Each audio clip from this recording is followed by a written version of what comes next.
So you're almost to the closing table at this point. There's a couple things that you need to do before you close. Stay tuned.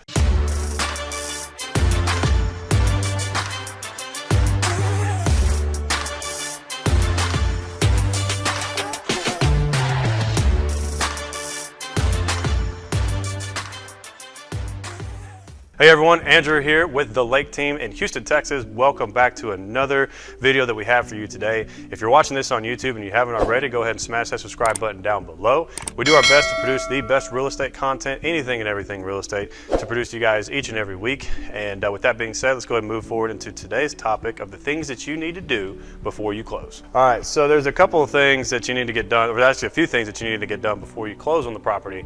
And let's start off with number one, is doing the final walkthrough.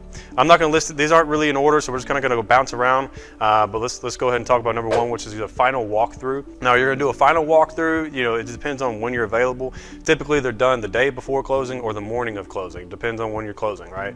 If you're closing the early morning, you might want to do it the day before closing. So, but the final walkthrough is going to consist of, you're going to walk through the property, obviously, and you're going to make sure the house is in the same condition as the last time you saw it, right? It's in the same condition, or if not better. But you're going to check on repairs that have been made. If you negotiated any type of repairs with the seller and the seller was supposed to do those repairs prior to closing, at that point, you're going to make sure that those repairs were done. If there hasn't already been any confirmation, such as pictures and videos and whatnot.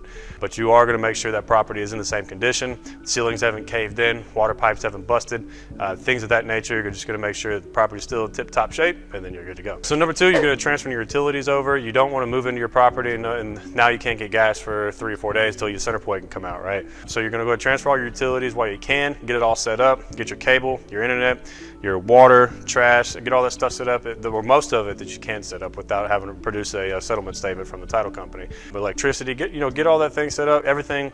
That way, whenever you do move in, let's say it's the day after closing or the day of closing, you're moving in, at least at that point, you're still gonna have power, you're still gonna have all your utilities, you have all your cable and internet scheduled to come out and get installed, so you'll be squared away at that point. The next thing is, don't be like me when I first bought my house and I was without a realtor and I didn't know which direction I was going. It was all a huge learning curve for us, which we made so many mistakes. But one thing was, we didn't schedule any appliance deliveries.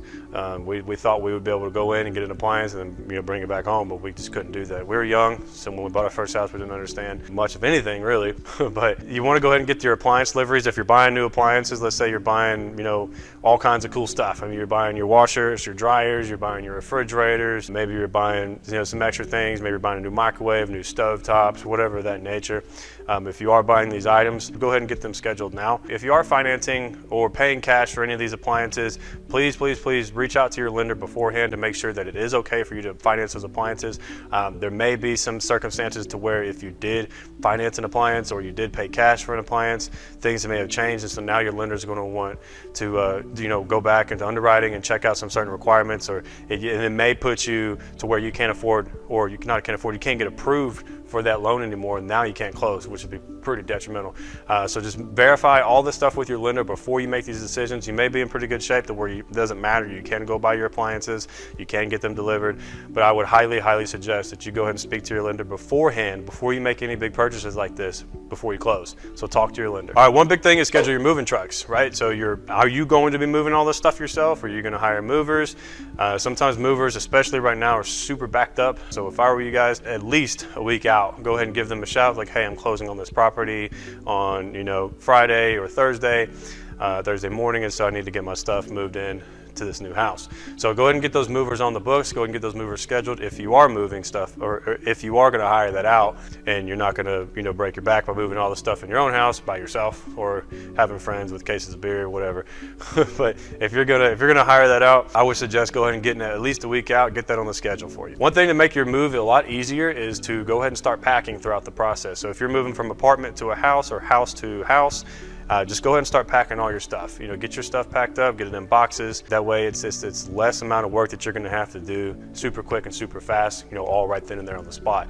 If you guys can get all that knocked out, the movers can come in and just take all those boxes and just load them up in the truck, and then drop them off at the new house. But that'll be the best route. No one's waiting around on you. It'll be cheaper on your on the hourly rate for the movers. Streamlines the whole process from start to finish, and it just makes everything a little bit more smooth. All right, one last thing. You want to make sure that your lenders have everything that they need. At this point, you might already have the clear to close. If you don't have the clear to close, then there might be some, your loan is approved with certain conditions that they may need to be met. What those conditions look like can range from literally anything. But so just make sure, communication with your lender and your agent is key at this point, more so your lender. So talk to your lender, make sure they have everything they need, everything's been submitted to underwriting, everything's, the whole loan approval's already gone through, and that way you get your clear to close. If you don't have the clear to close yet, and you haven't been notified by your lender that you have a clear to close, you should probably reach out to your lender and see what's going on, if they need anything else from you. All right, guys, that's going to wrap it up for today's video. I hope you enjoyed this subject, and let me know what you guys think in the comment section below. If you need to reach out to us for anything, or you have any additional questions, feel free to reach out to us, or you can find our information, and I'll leave a link below if you're watching this on YouTube. Don't forget to hit that subscribe button down below, because we do our best to produce the highest quality real estate content to you guys each and every week. And then with that being said, that's going to wrap up today's video. I'm Andrew with the Lake Team here in Houston, Texas. I'll see you next week.